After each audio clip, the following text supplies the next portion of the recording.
back, everybody, for another episode of TRP Pro Tips. I'm here with my best friend, Brittany Ford. She is a photographer in Buffalo, New York. She's going to be giving you guys some insight today on the photography end of the wedding industry. She's a fantastic photographer. We met each other a few years back, and I figured I'd reach out to interview her for your amazing weekly tips from TRP Pro Tips. So welcome, Britt. How are you? Hey, good. How are you? Not too bad. So introduce yourself, introduce your company, and tell everyone about what you like to do and, you know, how you started your business and all that fun stuff. Well, you just said my name, but I'm Brittany Ford. I own Brittany Ford Photography. Like you said, I'm from Buffalo, New York, so a huge different realm of clients here than for you guys in Jersey. But basically when I started I just talked to my mom about this actually last weekend.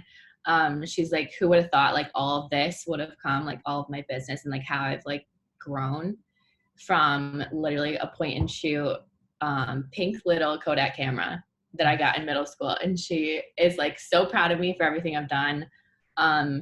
Definitely like shot up within the last year of like just focusing on my business and everything. But ever since middle school, so I want to say give or take maybe 2011 until now, so the past like 9 years, just been like learning what I'm doing and kind of just like trying everything, whatever.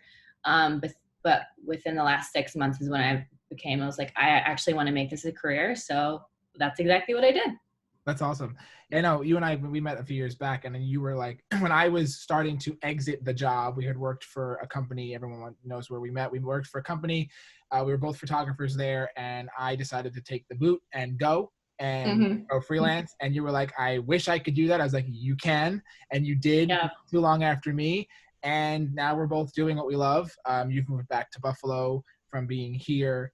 And yeah, your business has absolutely skyrocketed. So as soon as I started putting these together, I was like, she's the perfect person to talk to in the industry who knows currently what's going on, dealing with building a business during COVID-19 and trying to get brides and grooms to look at your work and stuff like that. And I figured this was a great way for you to, you know, get your name out there and stuff like that. So speaking of brides and grooms, first question I have for you is, what is the first thing you think that a bride or groom should look out for when they're researching for their photographers for their wedding day?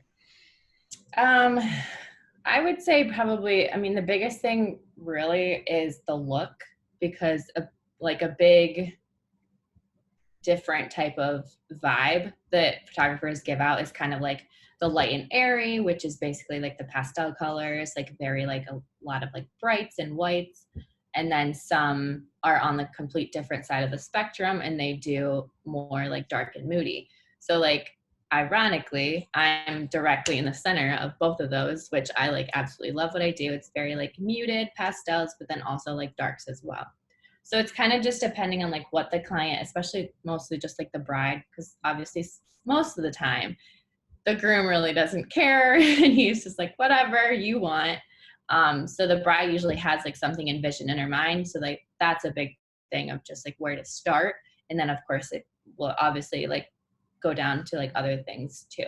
Right. I always found that, you know, most of the time people, when they're searching for their photographers, they don't necessarily think about how the photographer shoots, the style that they shoot, the style that they edit in. They're more worried about the number and how much they charge. I think it's really important when you are researching for your photographer, especially that aspect of your wedding, you really hone in on the style you want, the look that you want, and the personality of the photographer too, because they may be the best photographer in the world, but if they don't have a great personality or they're not a people person, then they're not the perfect person to shoot your wedding. You want people that are personable or meeting everyone for the first time, and you're going to feel comfortable in front of their camera, because in the end, they are helping write the story for the rest of your life. So with that being said, how important is it to establish a personal relationship with your photographer? I would say 100%, especially with everything happening right now with COVID and just like the uncertainty of the future, and no one really knows like what's going to happen. Of course, like all of the clients, like, of course you're dealing with this too. I have brides reaching out to me almost every day being like, I'm worried.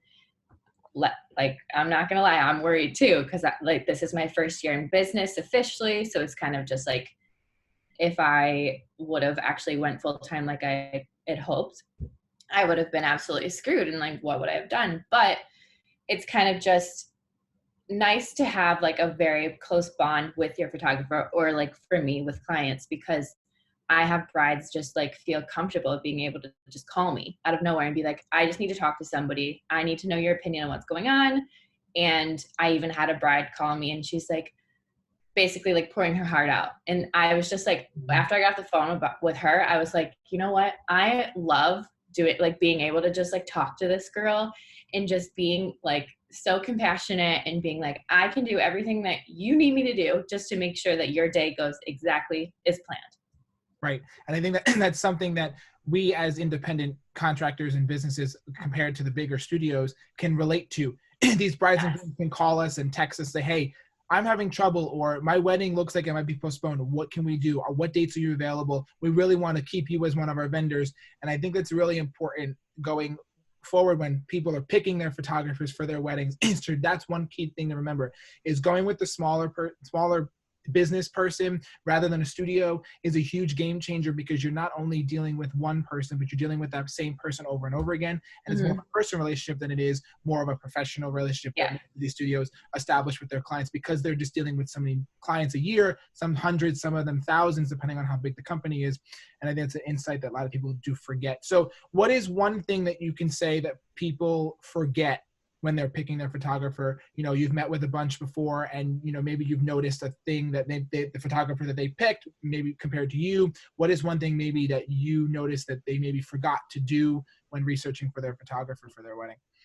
I mean, I don't know if there's like one specific thing that they forget, but I know a big thing is they always think like they let the budget and the price cloud their judgment. And then almost nothing else matters, because then they automatically go, well, we can't afford you. But it's kind of just like they stop all together. Like I've had this happen to me a lot, where clients reach out to me. They're like, I love your work. I really would love to work with you. They love my personality, because I'm just like super bubbly, and I'm always like super excited to like talk to anybody, really. But as soon as I explain my packages or whatever, they kind of just like go ghost. So then I kind of like miss out on an opportunity. But then also like they don't realize that I do custom things. Like if they want to do something specific, I can always build a package that helps them out. Right. And I think that's also a key point to point out, to bring up, is that a lot of photographers do offer custom packaging. And I think that when people meet with the photographer, they think, okay, these are their prices, I have to stick to what they have. Yeah. But if a client comes to me and says, hey, listen, we love you, love your work, we want to work with you, but our budget is lower than my lowest package, I ask what they want. And most of the time it's not everything that's in that low package. So I will customize the package based on what they want. Usually it's just a simple engagement session, a full day coverage, 2 photographers, online gallery, which is great.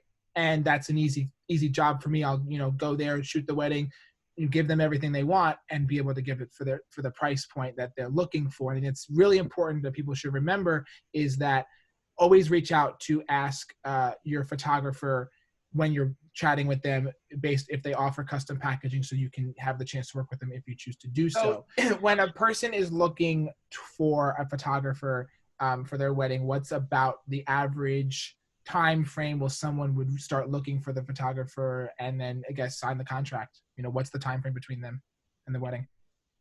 Kind of differs between their timeline, really, because some people may want to elope and be like, okay, we're going to do it next month. Right. So obviously, like, personally, I don't know how other vendors do it, but as a photographer, I feel like you should find a photographer almost ASAP, because those are the only memories you're going to be able to look back on.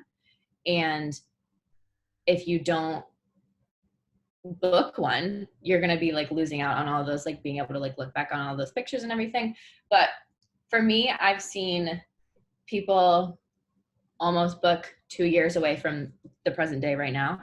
But last week I got a couple that is getting married in 2 months. So it's like, it really just differs on like what their timeline is, but definitely recommend getting that as soon as possible, because you don't want to obviously lose out on someone else being booked that you really like their style. Right. And I think that's important to also remember is it's the first person you should book. If you get engaged, wait a couple months, find that photographer. Whether it's for the wedding, whether you don't know the wedding yet, start doing your research, because at least you can say, okay, we like this style, we like this look, we like these photographers that meet our style. Let's wait a little while. Let's talk to the engagement session, and then from there go on to the wedding. I find that sometimes people always think they have to book both right on the spot. You don't have to. Oh, no. Oh, my gosh, no. Right, exactly. And that's the thing, a misconception that a lot of people don't understand is you can book a photographer for an engagement session. And if you like that photographer, you can book them for the wedding. Most of the time, photographers will combine both and give you a discount on the engagement and the wedding. But if you go back and you say, listen, we love you, we want to continue to work with you for the wedding, talk to them, then maybe they'll offer you the discount or say, listen, we'll bundle a package. You did the engagement session already? Great. We'll take that money off of the wedding and we'll, price it accordingly to the current package that we've made up compared to the wedding. That's super important that people seem to forget. I think that's something that hopefully people will remember to do going forward. Some questions bride and groom should ask when interviewing photographers for their wedding. So a lot of times people don't really know what to ask when it comes to interviewing their photographer. We're being interviewed by the client. They're asking us a bunch of questions. We're answering them for them. What are maybe like one or two key questions a client should ask the photographer when they're interviewing to hire them for their wedding? What are some questions maybe you've been asked that you saw that stood out, that you maybe changed how you approach when meeting with a client? I don't know okay, so I did get asked this question, which kind of like threw me a little bit. A couple asked me, or a bride, let's say, because usually brides are the ones that reaching out to me. She was like, how can you make sure I'm not going to word it exactly how she said it, but basically she was like, how can you make sure that you're going to remember our names during the wedding day? And I kind of was like, what do you mean? But then that kind of goes like in factoring with like having the bond with your photographer, like getting to know your clients and just kind of like that. And that's why like in my packages specifically, I offer complimentary engagement sessions, because engagement session is when you get to know your client, you know exactly like their good sides, they're like what makes them feel comfortable, like what their insecurities are, and kind of just get to know like how they met and all of these things. So that kind of was just like a weird, like, okay, but understandable. Other than that, it's mostly just making the photographer or any vendor really just make sure that they know all these things that you want to be captured, because every wedding is different. So it's kind of like, I tell my clients, like, give me a list of like certain things that you want to be photographed, like any pose or example or anything like that. Because obviously like when you're looking back on your photos, like if you're missing something, like I can't read minds. I wish I could, but like I obviously want to make everyone as happy as possible. So I always just kind of do that, but mostly just I'm the one really asking them questions, because obviously like I want them to do like the special things, like writing a note to each other, kind of just doing like the cute stuff like that. So it's kind of just depending on like what really they envision for their day. Right. And I think, when chatting with a client or chatting with a photographer, those questions are important, right? I've had the same instance where I was at a wedding. I had filled in for a guy the day of. I had gone to never met the couple before, and I, for like 5 minutes, forgot their name. It was because I hadn't established that connection with them. That's one thing that is super, super important when booking a photographer for the wedding, is establishing that personal connection. We talked about that earlier. We'll probably keep talking about it later on. Yeah. And very important. It is. It's so important because, you show up to the wedding day, this person who you're hiring is there from the start to the finish. Hair and makeup gets there in the morning, they leave. Your DJ shows up at the reception, and then they go home. Your photographer is there for, you want to be comfortable around them too. Exactly. And you're also dealing with you're working with that person before the wedding and post-wedding with editing your photos and doing your albums and your save the dates and your thank you cards and all those things that come with the wedding day. You're dealing with that person. I think that's huge. That's absolutely basically everyone has to be my best friend, and you can't get away from me because I'm just going to be there.